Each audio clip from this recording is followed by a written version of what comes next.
Welcome sa Tinig ng Bayan! Boses ng masa para sa masa! Kung gusto mong marinig ang totoo, like, share at subscribe ka na! Magandang araw mga katinig ng bayan! Ngayon, matindi na naman to!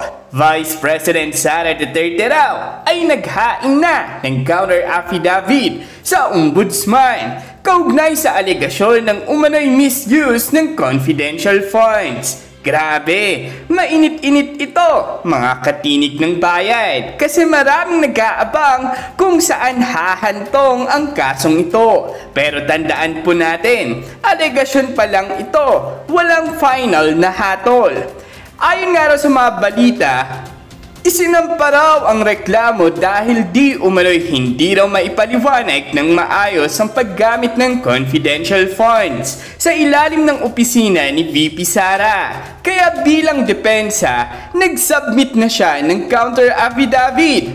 Para sa kaalaman ng lahat, confidential funds ito. Ibig sabihin, hindi basta-bastang binubusisi sa publiko ang detalye dahil classified daw.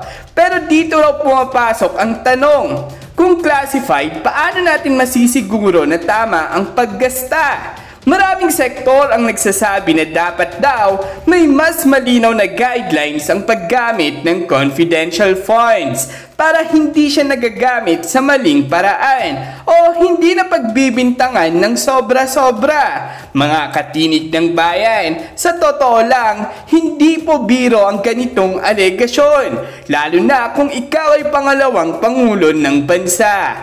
Parang ang bigat, no? Imagine ninyo, may inaasikaso ka pang mga programa sa DepEd nun. Tapos ini-issue nila. May impeachment issue na kumakalat pa ngayon. Tapos heto na, umabot na sa Ombudsman. Pero kung titignan natin objectively, ang pag-submit ng counter affidavit ay normal na proseso. Hindi ito indikasyon ng guilty o innocent agad. Isa lang itong paraan para idepensa ang sarili. Sabi ng kampo ni VP Sara, malinaw raw na politika ang ugat ng isyung ito. Hindi na tayo magtataka kasi election season na naman, di ba? Lahat ng kilos ng mga politiko ngayon ay minamagnify, tinatabunan o kinukulayan. Sa kabilang banda, may mga nagsasabi rin na dapat raw talagang i-audit ang confidential funds ng lahat ng ahensya, hindi lang ng OVP, kasi pera ito ng taong bayan. Kaya sa mga supporters ni VP Sara, kalma lang muna tayo. At sa mga kritiko, hintayin din natin ang buong proseso. Mga katinig ng bayan, kung sakali raw na makitaan ng probable cause, pwedeng maapektuhan ang kredibilidad ni VP Sara. Pero huwag nating pangunahan ang Ombudsman. Mahaba ang proseso. At kung mapatunayang walang basehan, magiging dagdag argumento ito sa panig niya na siya raw ay tinatarget ng mga kalaban sa politika. Sa usaping impeachment, gagamitin pa raw ito ng iilang mambabatas bilang bala para itulak ang kaso.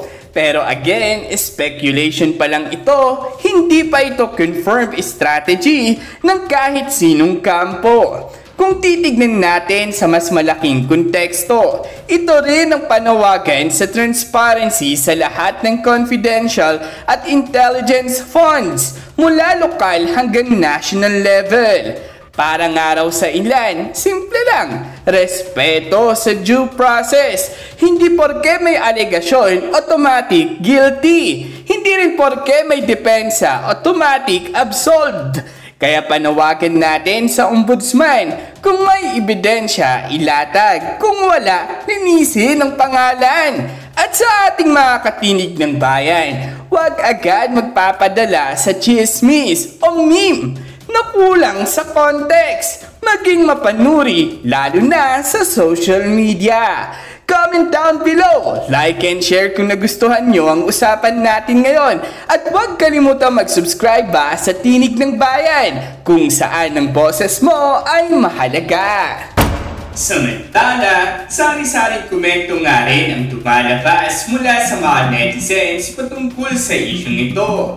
Sabi pa nga nila, "Just scratch a paper! Dismiss na yan! Kahit ano ang gagawin nila, hindi na uusad yung impeachment kasi sa mula't-mula pa ay walang katotohanan yung mga ibinibintang nila sa VP. Kaya gaban na lang yan, kulang pa yan, hintayin ninyo mga hayok sa pera."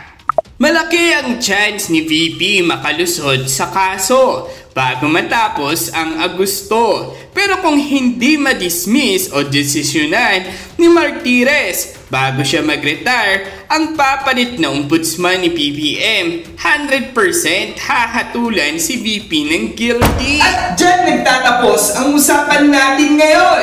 Kung may gusto kang idagdag o reaksyon, i-comment mo lang sa baba. Boses mo'y mahalaga. Huwag kalimutang i-like, share at subscribe para sama-sama nating palakasin ang tinig ng bayan. Hanggang sa susunod, tandaan, ang may alam, may laban! Awesome!